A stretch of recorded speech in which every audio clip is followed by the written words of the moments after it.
There you go. Good job, that's 3. For the past 2 months, Sergeant First Class Bobby Ingram and Specialist Robert Johnson's morning schedule has been the same.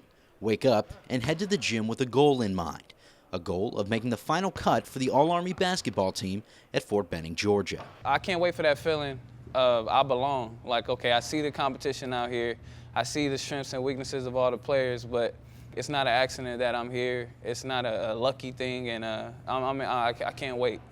Out of hundreds of applications, roughly 20 participants are actually invited to the camp. And from there, only 14 will make the final roster that will train with and compete against Division I schools. For Johnson, the tryout will be a new experience, but Ingram has been in this situation before, narrowly missing the cut for last year's team.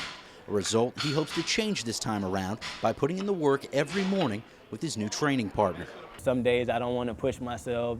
He does. Some days he don't want to push himself. I do. And we kind of challenge each other to improve. It's been a blessing to have somebody, not just rebounding, but somebody who has knowledge of the game and then knows what looks right and what's wrong, and know what kind of intensity is needed for each workout. Each of the soldiers has experience playing competitively, with both starting varsity for their teams back in high school, Johnson in Wisconsin and Ingram in Virginia. But after being away from the game for a few years, the pair knows they'll have to step their game up to compete for a spot on the All-Army squad. It's one thing to go play every Sunday, play some pickup ball with your friends, but when you're getting ready to play against D1 level competition and some of the best players in the Army, you know, you really got to get intense. I know some people may be training, but I don't think they're training as hard as we are, because we get up and we go at it every morning.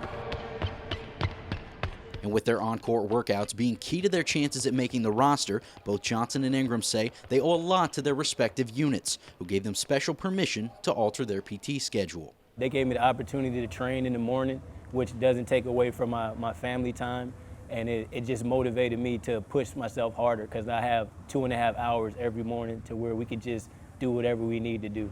For them to let me do this, I thank them every morning that I can know I've already gotten my workout in, and then go to work, and then I can rest and recuperate. So it makes a world of a difference. And whether they make the cut or not, one thing is certain. Both soldiers will have the opportunity to represent the Big Red One at the team's camp, a responsibility that they take seriously.